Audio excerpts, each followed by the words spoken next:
A stranger introduced himself as my real father, but I already have one. He claims that he was married to my mom before my dad, and she left him for my dad. He says this happened while she was pregnant with me, and she put my dad on the birth certificate, and they, my parents and grandfather, used their power and money to make sure he couldn't stay in contact with me. He also claims when I was 5, he tried again, and my dad stopped him. He says he is just now contacting me because with my granddad's tragic passing last year, it is safe now. And by the way, this comes from user AnonTW. And if you want to submit your own stories, go to the r/OKStorytime subreddit. Here's the issues with this man's story. He had no documentation, although he promised to show me and suggested he'd bring some to my apartment that he knows the location of. I am also 20, so why now? My dad is a non-violent man. I can't see him breaking anyone's fingers, so he never me when I was a kid and was always the pushover parent. My grandpa traded stocks. He was hardly a mafia kingpin. My parents were childhood sweethearts and are still crazy about each other, in addition to being decent people. He also kept commenting on my money, saying I looked like a banker, wearing jeans and a button-up, asking if my dad gave me my watch and how much my bike cost. He did tell me his name and his number and showed his license, and I'm considering running a background check, but my parents see my expenses. In his favor, I do look like him. I've never seen my parents' wedding pictures. He didn't seem insane. He knew a lot of information that would be hard to find about my family. He mentioned a coat I had as a kid. I'm an only child, and my mom said they never got so lucky as to have another. I don't know.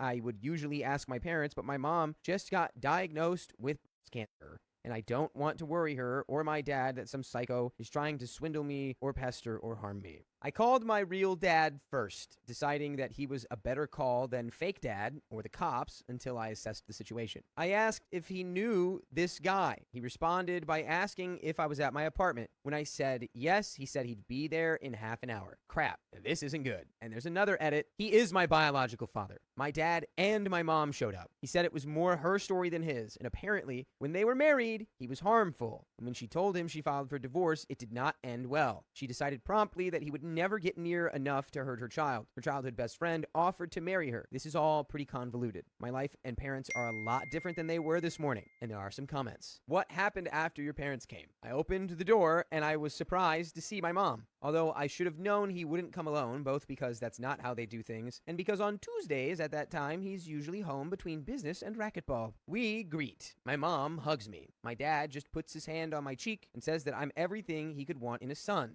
I say, so who is that guy? My mom says I'll start at the beginning. I met him when I was 19. He was a moody violinist, and it seemed the right amount of rebellion to fall in love with him. I was hardly the type